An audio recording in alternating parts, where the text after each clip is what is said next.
오늘 우리에게 주시는 하나님의 말씀은 마태복음 25장 14절에서 30절의 말씀입니다. 제가 보는 성경으로 신약 43쪽에 있습니다.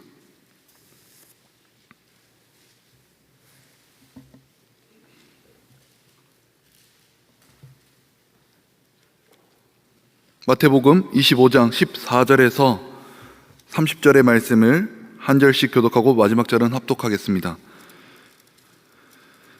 또 어떤 사람이 타국에 갈 때 그 종들을 불러 자기 소유를 맡긴과 같으니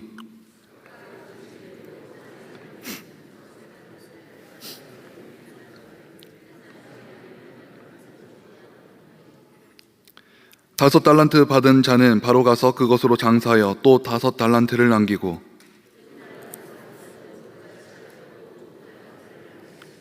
한 달란트 받은 자는 가서 땅을 파고 그 주인의 돈을 감추어 두었더니 다섯 달란트 받았던 자는 다섯 달란트를 더 가지고 와서 이르되 주인이여 내게 다섯 달란트를 주셨는데 보소서 내가 또 다섯 달란트를 남겼나이다.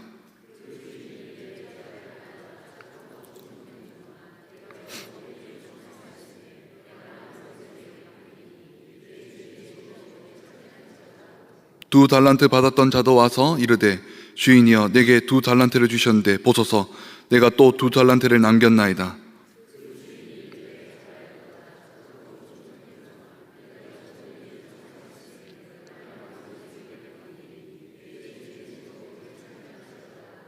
한 달란트 받았던 자는 와서 이르되 주인이여 당신은 굳은 사람이라 심지 않은 데서 거두고 해치지 않은 데서 모으는 줄을 내가 알았으므로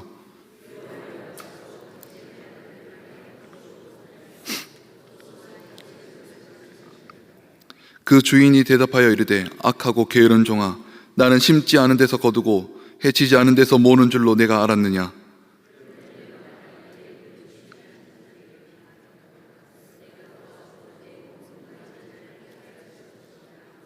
그에게서 그 한 달란트를 빼앗아 열 달란트 가진 자에게 주라.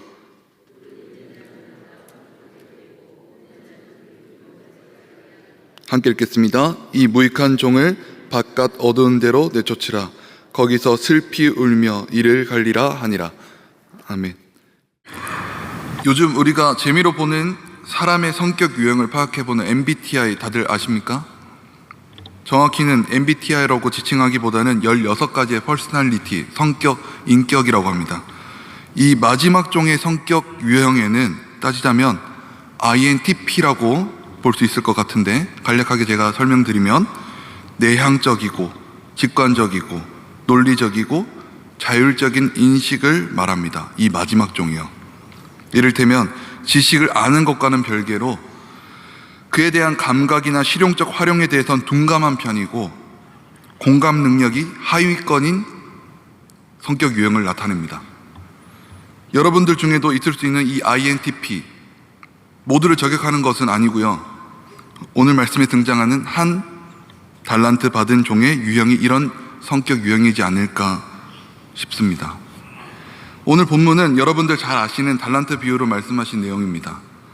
달란트라는 것은 대략 30kg 정도의 금이나 은 같은 기금속의 무게를 나타내는 단위입니다. 그러던 것이 그 기금속의 가치를 나타내는 뜻으로 쓰이게 되어서 예수님이 살던 당시에 그 한 달란트, 금 한 달란트는 대략 30kg 정도의 화폐 가치로도 사용되었습니다.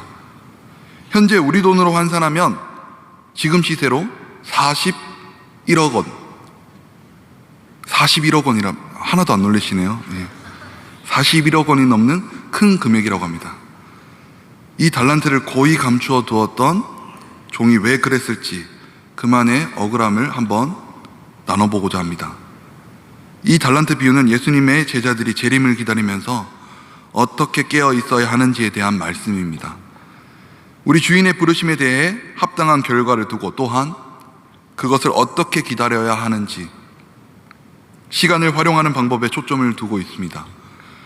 오늘 본문 앞서 있던 지혜로운 처녀와 미련한 처녀에 대한 비유가 준비된 태도를 강조한 것이었다면 예수님께서 말씀하신 이 달란트 비유는 단순히 생각해보자면 큰 위험 부담 없이 주인의 것을 결과적으로 게으르고 미련했던 그리고 함부로 하지 않았던 이 마지막 종의 태도에 대해 우리는 주목할 필요가 있습니다.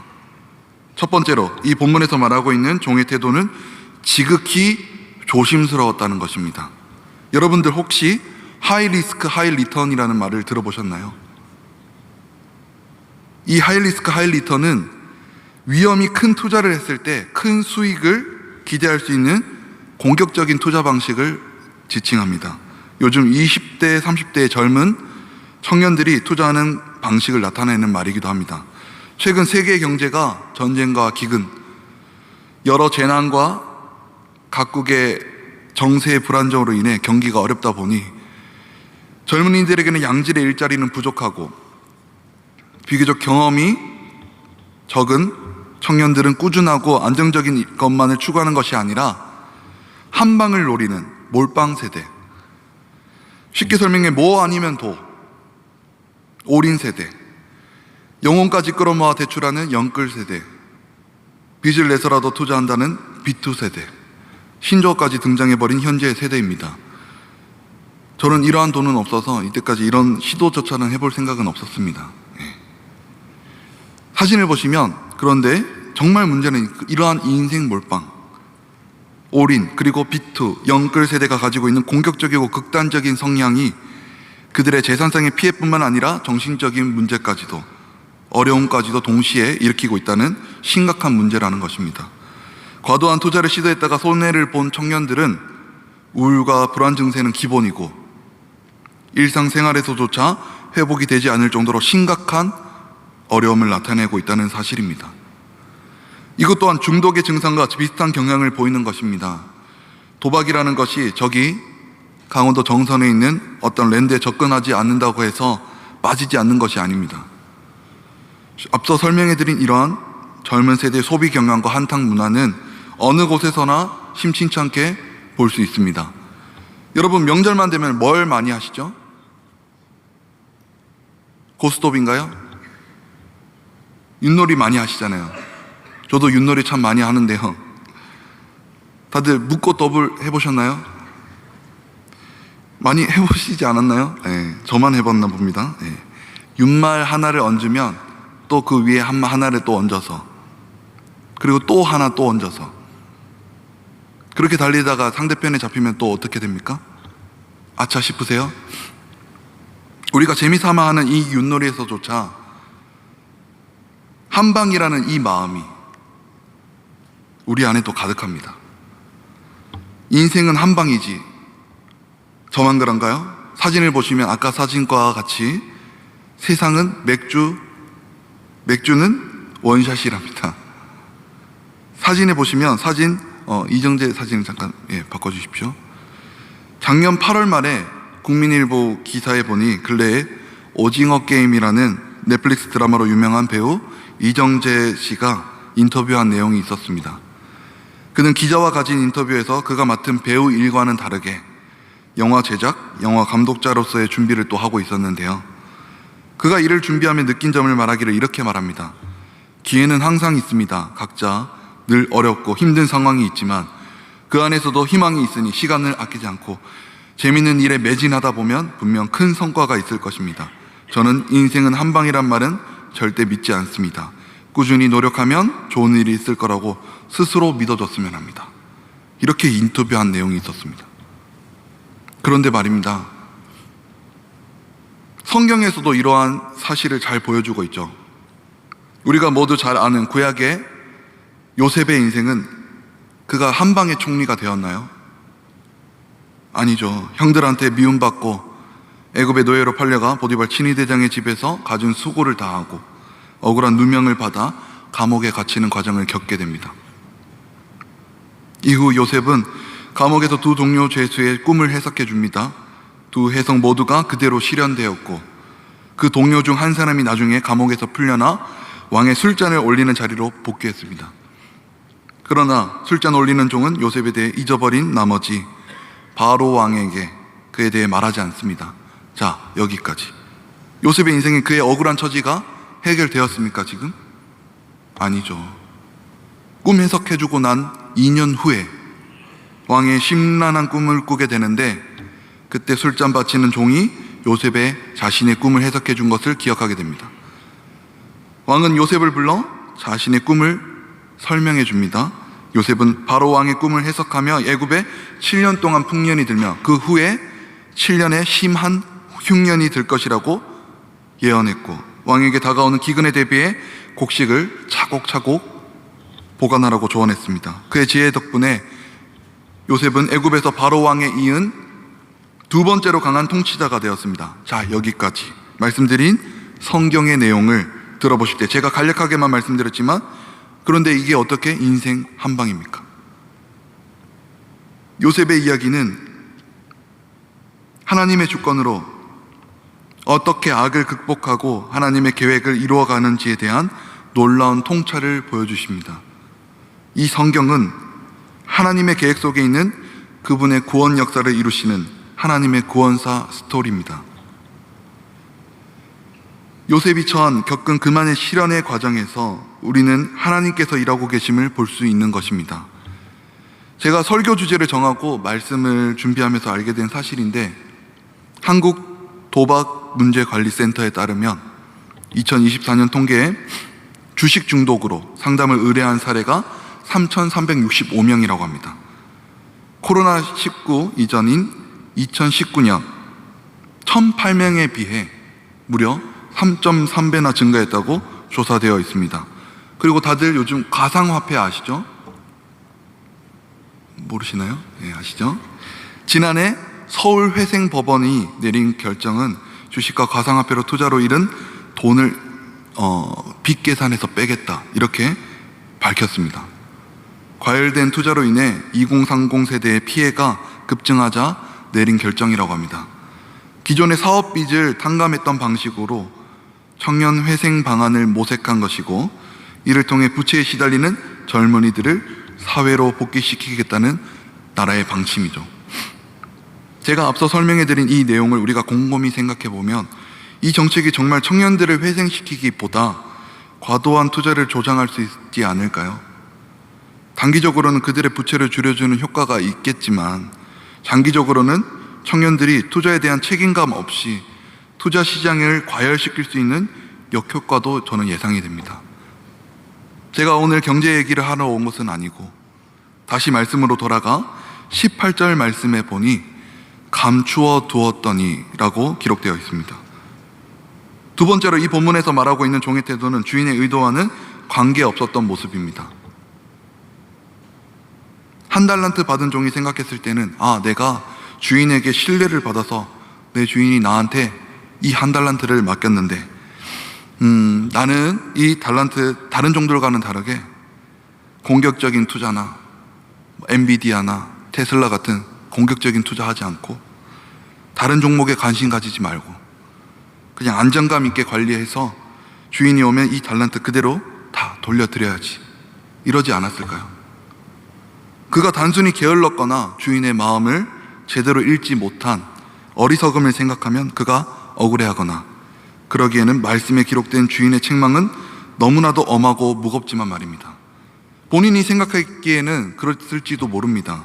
난 내게 맡겨진 만큼의 할 일은 다 했어, 이런 마음이지 않았을까요? 난 주인께서 주신 것으로 내 인생을 걸고 도박은 하지 않겠다. 도박 중독이 얼마나 무서운데. 사랑하는 성도 여러분,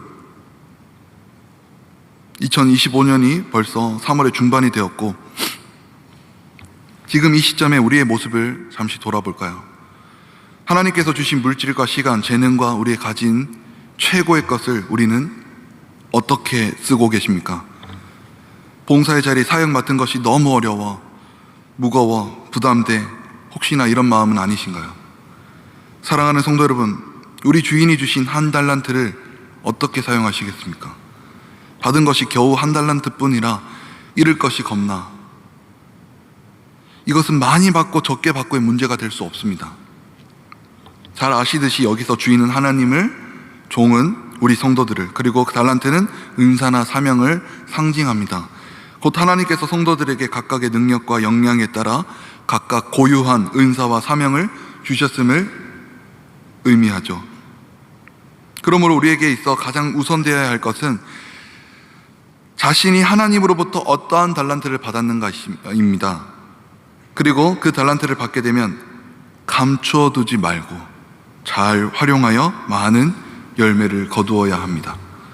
왜냐하면 하나님께서 우리에게 각각의 달란트를 맡기신 것은 그것으로 선한 열매를 거두도록 하시기 위함이기 때문입니다. 특히 여기서 우리가 받을 교훈은 하나님께서 달란트를 맡기실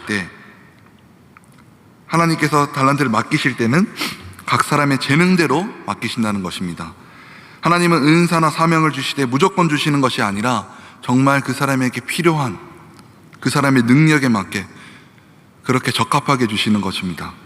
우리 하나님은 자비롭고 공의로운 분이셔서 각각의 달란트를 맡기시되 각 사람의 재능대로 구별하여 맡기셨습니다. 그러므로 우리는 내가 받은 사명에 대해 이것이 무거워서 감당하지 못하겠다고 하거나 반대로 과소평가하여 소홀히 다뤄서는 안 됩니다. 하나님께서 아무것도 아닌 나를, 부족한 나에게 사명을 맡기셨음에 감사하며 온 힘과 정성을 다해 맡은 사명에 최선을 다하고 또한 소유한 은사를 잘 활용하여 이 땅에서 많은 열매를 거두어야 합니다. 우리가 하나님을 위해 이 직분을 받아 교회를 섬기고 이웃을 섬기며 이 땅을 하나님의 나라로 가꾸기 위해 영적인 것에 적극적으로 투자하고 참여하는 것입니다. 그렇게 우리 다음 세대를 양육해 가는 것입니다. 여러분, 두려운 것이 무엇입니까? 건강입니까? 재산입니까? 다른 어떤 것이라도 하나님의 일을 감당하는 것에 두려움 없이 담대하게 맡겨진 사명을 완수하시는 저와 여러분 모두가 되시기를 바랍니다. 하나님 나라를 위하여는 우리의 받은 달란트를 아낌없이 투자하시기 바랍니다. 그런데 성도 여러분, 오늘 이 비유의 말씀은 예수님께서 한자리에서 연속하여 말씀하신 3개의 비유 말씀 중에 2번째 비유 말씀입니다. 예수님께서는 이 비유 말씀을 시작하시기 전에 천국은 마치라는 이렇게 시작하시면서 이 비유가 다름 아닌 천국에 관한 비유라는 것을 친절하게 알려주십니다. 즉, 이 달란트 비유 또한 천국에 관한 설명이라는 이야기입니다. 우리가 억울하게 생각해 볼 법한 그 내용인데, 주인이 종을 꾸짖는 장면에서 한 달란트 받은 종이 말합니다. 오늘 본문 24절 25절의 말씀입니다. 제가 읽겠습니다. 한 달란트 받았던 자는 와서 이르되 주인이여, 당신은 굳은 사람이라 심지 않은 데서 거두고 해치지 않은 데서 모으는 줄을 내가 알았으므로 두려워하여 나가서 당신의 달란트를 땅에 감추어 두었나이다. 보소서, 당신의 것을 가지셨나이다. 자, 여기서 볼 수 있는 것, 바로 마지막 3번째로 이 본문에서 말하고 있는 종의 태도는 주인에 대한 신뢰 부족입니다. 한 달란트를 받은 종이 달란트를 땅에 묻은 이유를 그가 주인의 뜻을 알지 못했기 때문이라고 합니다. 그래서 감추어 두었다고 합니다. 여기서 우리는 하나님의 뜻을 바로 아는 일의 중요성을 깨닫게 됩니다. 바로 관계의 중요성입니다. 하나님의 뜻을 바로 알아야 실패하는 인생을 살지 않습니다. 그리고 사람은 누구나 하나님의 뜻을 바로 알 수 있습니다. 어떻게요? 하나님께서는 성경을 통해 모든 사람이 하나님의 뜻을 알 수 있도록 계시하여 주셨기 때문입니다. 무엇으로요? 성경 속에 있는 하나님의 말씀으로요. 그런데도 많은 사람이 하나님의 뜻을 모르고 실패하는 인생을 사는 것은 하나님의 뜻을 따르지 않으려는 교만함 때문입니다. 본문에 한 달란트 받았던 자가 주인의 뜻을 알지 못했던 것도 그가 주인의 뜻을 제대로 알려고 하지 않았기 때문입니다. 늘 내가 하던 대로 하는 방식이어야만 하는 것입니다. 이는 반대로 다른 2 종이 주인의 뜻을 알고 그대로 행한 것, 그 사실만 봐도 우리는 알 수 있습니다. 그러므로 성도 여러분, 우리는 하나님의 뜻이 기록된 성경을 늘 읽고 묵상해야 합니다. 특별히 예수님께서 십자가 고난을 겪으시기 전에 40일을 묵상하는 기간을 보내는 사순절을 보내는데, 우리가 이 시기에 더욱 경건하게 우리 하나님의 기쁘신 뜻을 발견하기에 힘쓰고 그 뜻에 따르기에 힘써야 합니다. 그렇게 할 때 실패하는 인생이 아닌 성공적인 인생, 하나님께 칭찬받는 인생이 되는 것입니다. 사랑하는 성도 여러분, 사순절을 보내는 가운데 우리의 신앙이 다시금 십자가의 신앙 앞으로 나아가는 은혜의 절기가 되시기를 바랍니다. 한 달란트 받은 것을 이러지도 저러지도 못하고, 하나님은 내가 처한 상황을 다 아시는 분이니까 내 형편에 무슨 이 봉사 저 봉사 하겠다고 기웃대다가는 분명히 무슨 문제라도 생길 거야. 그러니까 내 능력보다 더 뛰어난 2달란트, 5달란트 받은 저들이 알아서 하겠지 뭐. 그런데 이후에 뭐라고 기록되어 있습니까? 26절과 30절의 말씀입니다. 화면을 보시면서 함께 읽겠습니다. 시작.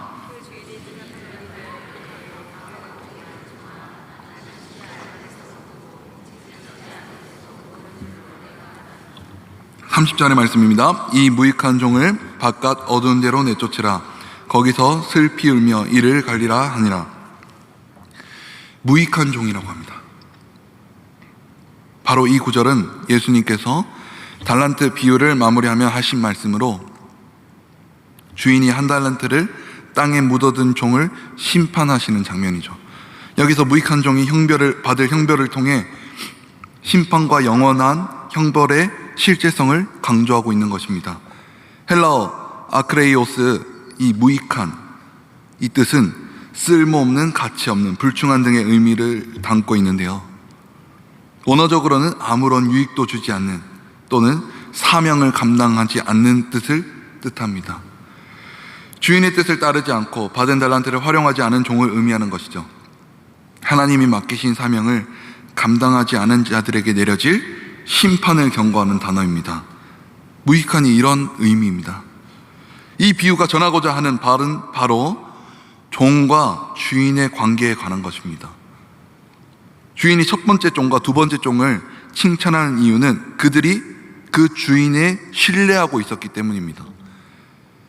그들은 운이 좋게도 그 받은 돈을 각각 어떤 방법인지 나와 있지는 않지만 2배로 늘렸습니다.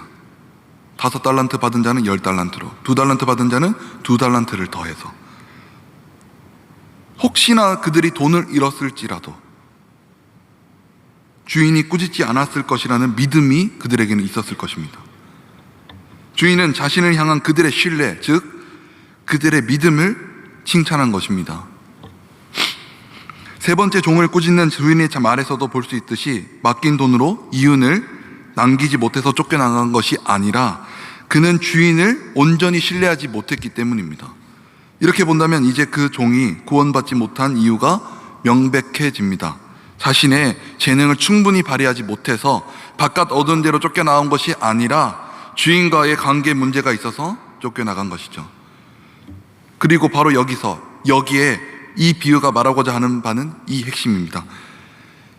그럼 우리에게 이와 같은 상황을 함께 적용해 볼까요? 자, 결론입니다. 우리는 어떻게 해야 할까요? 우리 교회가 참 좋은 게, 저는 우리 교회가 참 좋은 게 칸타타를 절기별로 준비하고 드릴 수 있다는 것인데요, 특별히 감사절을 지키면서 찬양대의 칸타타를 통해 감사의 시로 찬양할 수 있다는 것입니다. 여러분들 모두가 감사절을 지키면서 아시겠지만 감사의 의미를 되돌아볼 때 평소에는 잘 느끼지 못할 수 있습니다. 하지만 지나고 나면 평범한 것들이 평범한 일상이지 않을 때, 그 시기가 찾아오면 평범했던 그 일상이 그렇게 감사할 수 없었음을 우리가 고백합니다. 다시 한번 곰곰이 생각해 보면 지금의 평범한 일상이 우리가 병들거나 어려움을 당할 때 더 감사함으로 다가옵니다. 지극히 평범한 삶인데, 나는 지금도 이렇게 호흡하며 살고 있는데, 호흡기를 달고 있어야 살 수 있는 사람들, 이렇게 걸어 다닐 수 있는 2다리가 있는데 2다리 없이도 하나님을 예배하러 나오는 이 자리 저 자리, 예배를 사모하며 나오는 분들 계시죠? 여러분, 정말 한둘씩 세어보면 별것도 아닌 것 같던 그 일상적인 것들이 이렇게나 감사할 제목임이 놀랍지 않으십니까? 마지막 종은 자기의 받은 것을 그대로 감추어두는 어리석은 종이었습니다. 하나님 나라를 바라보며 사는 성도 여러분, 이 시간 우리가 하나님 앞에서 무엇을 감추어뒀는지 돌아보시길 바랍니다. 내가 하나님께 받은 것들을 그냥 누리고 사는 것에 그치는 것이 아니라 이 받은 달란트를 더 크게 사용받을 수 있도록, 더 큰 하나님의 은혜를 갈망하도록, 우리의 가진 물질과 재능을 하나님께 온전히 드릴 수 있어야 합니다. 하나님만 신뢰하고 맡겨야 합니다. 여러분, 제대로 된 투자는 여기 십자가 앞에 하는 겁니다. 설교 시작에 말씀드렸던 대로 인생 한방이라는 모토로 현재를 살아가는 많은 청년들이 있습니다. 사회적인 문제입니다. 사랑하는 천안중앙교회 성도 여러분, 우리 인생 한방 맥주는 원샷이 아니라 우리의 인생, 우리의 자녀의 인생 하나님께 몰방, 우리의 인생을 하나님께 올인, 그렇게 우리 성도님들 모두가 하나님을 신뢰하며 사는 것입니다. 아름다운 예수만 바라보며 십자가 신앙으로 살아갑시다. 그렇게 하나님 나라에 투자하며 하나님만 사랑하며 삽시다. 우리의 피난처 되시는 예수님을 바라보며 그분만을 의지하며 내 안에 내주하며 도우시는 성령님을 통하여 하나님과의 관계를 회복하시기를 바랍니다. 예수님의 그 십자가 사랑 안에서 우리가 하나님과 화목하여 구원의 은혜를 누리는 것이 정말 감사하다면 우리가 더 크게 쓰임받을 수 있도록 우리의 받은 그 한 달란트를 선용해야 합니다. 그러므로 사랑하는 성도 여러분, 사람에게 상처받지 마시기 바랍니다. 사람에게 상처받는 것이 두려워서 우리가 받은 은혜와 앞으로 받을 그 십자가의 사랑과 은혜를 피하지 마시기 바랍니다. 그러한 마음이 파고들 때, 그러한 마음이 나에게 파고들 때 더 주님 앞으로 나와 아름다우신 그 이름, 오직 예수만 붙잡는 저와 여러분 모두가 되시기를 바랍니다. 그렇게 주인의 즐거움에 기쁨과 감사함으로 참여하는 저와 여러분 모두가 다 되시기를 바랍니다. 기도하겠습니다. 사랑과 긍휼이 한없으신 사랑의 하나님, 우리 이 시간 받은 달란트를 감추어 두었던 한 종의 모습을 보며 지난 시간의 나를 돌아봅니다. 하나님 맡겨주신 것을 나의 것으로 착각하고 살아온 날들을 회개하오니 하나님 용서하여 주시옵소서. 한 가지, 두 가지 이유를 들며 하나님의 말씀대로 살지 못한 어리석음을 용서해 주시고 한 걸음, 두 걸음, 믿음의 걸음, 하나님 나라를 소망하며 이 땅에서의 것을 바라보며 살지 않게 하시고 하나님께서 주신 것들을 잘 사용하며 예수님 다시 오실 날에 칭찬받는 삶을 살아내도록 우리를 다스리시고 사용하여 주시옵소서. 감사드리며 사랑의 우리 구주 예수 그리스도 이름으로 기도드리옵나이다. 아멘.